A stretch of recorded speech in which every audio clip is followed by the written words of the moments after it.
రంగారెడ్డి జిల్లా షాద్నగర్లో విశ్వ హిందూ పరిషత్, హిందూ వాహిని, బజరంగ్ దళ్ ఆధ్వర్యంలో భారీ ర్యాలీ నిర్వహించారు.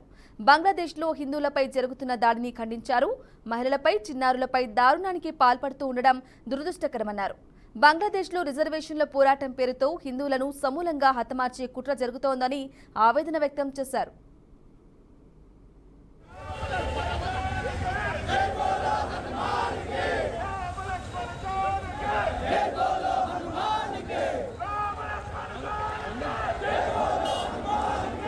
బంగ్లాదేశ్లో ఈ విధంగా వారిని అణచివేయడము, ఈ విధంగా వాళ్ళని టార్చర్ చేయడము, ఇది స్త్రీలను చూడకుండా, చిన్నపిల్లలను చూడకుండా ఈ విధంగా నిర్లక్ష్యంగా మర్డర్ చేయడము చాలా హేయమైన చర్యగా నేను భావిస్తున్నాను.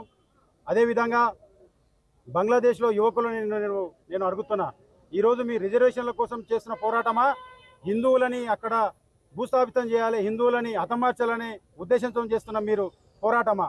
ఒకసారి మీరు ప్రపంచాన్ని తెలియజేయాలి. ఈరోజు హిందువులను అక్కడ నిర్దాక్షిణ్యంగా ఒక అమ్మాయిలని వివస్త్రాలను చేసి, బట్టలు ఇప్పేసి, ఒక మానవత్వం మంట కలిసే విధంగా ఒక మృగము కూడా ఈ విధంగా చేయదని చెప్పి నేను బంగ్లాదేశ్ యువకులకు చెప్తున్నాను. ఈరోజు అక్కడ హిందువులని టార్గెట్ చేయడం, హిందువులపైనే ఆ విధంగా మీరు చేయడం ఈరోజు మేము షాద్నగర్ హిందూ సంఘాల ఆధ్వర్యంలో మేము తీవ్రంగా ఖండిస్తున్నాం. ఇలాంటి సంఘటనలు జరగకుండా చూడాలని చెప్పి మేము భారతదేశం తరఫున బంగ్లాదేశ్